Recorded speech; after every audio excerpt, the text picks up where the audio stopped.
On Palm Sunday, Pope Leo said, God doesn't listen to those who wage war. Let's take a look at that. Good morning, America. I'm the Old Master Chief, and this is my view from the fleet to the street. As I said, on Palm Sunday, Pope Leo said, God doesn't listen to those who wage war. And he anchored that statement to Isaiah chapter 1, verse 15.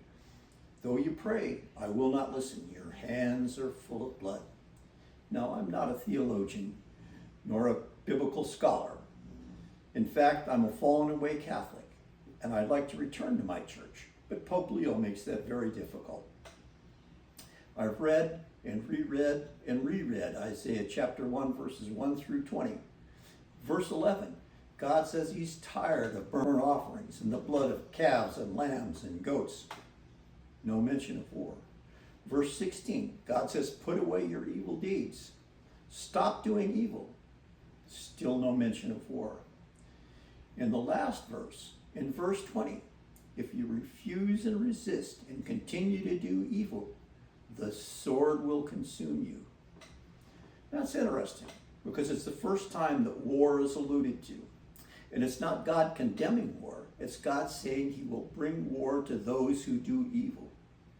So the Pope chose Isaiah chapter 1, verse 15 to condemn a prayer group in the Oval Office. However, Scripture is full of passages where good people pray before going to battle. In Chronicles, Jehoshaphat prayed. In Samuel, David prayed. In Judges, the Israelites prayed. In Kings, Solomon prayed. There are more and more places like that. But the Pope chose to ignore or disregard that. In my view, a true disciple of Christ would have spoken out forcefully against a nation that's executed tens of thousands of its own people. The Pope is not. He would have spoken out forcefully against a nation that teaches its children to say death to America, death to Israel. The Pope is not. He would have spoken out forcefully against a nation that exports terror. The Pope is not. Trump has had the courage to act against evil. He has the courage to speak out against a country that executes thousands of its own people. Trump has the courage to speak out against a nation that exports terror.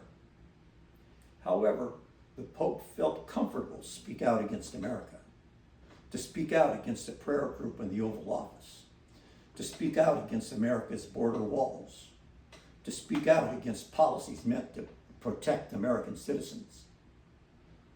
But I can't help but notice that the Vatican itself is a city-state, an independent nation. They have border walls.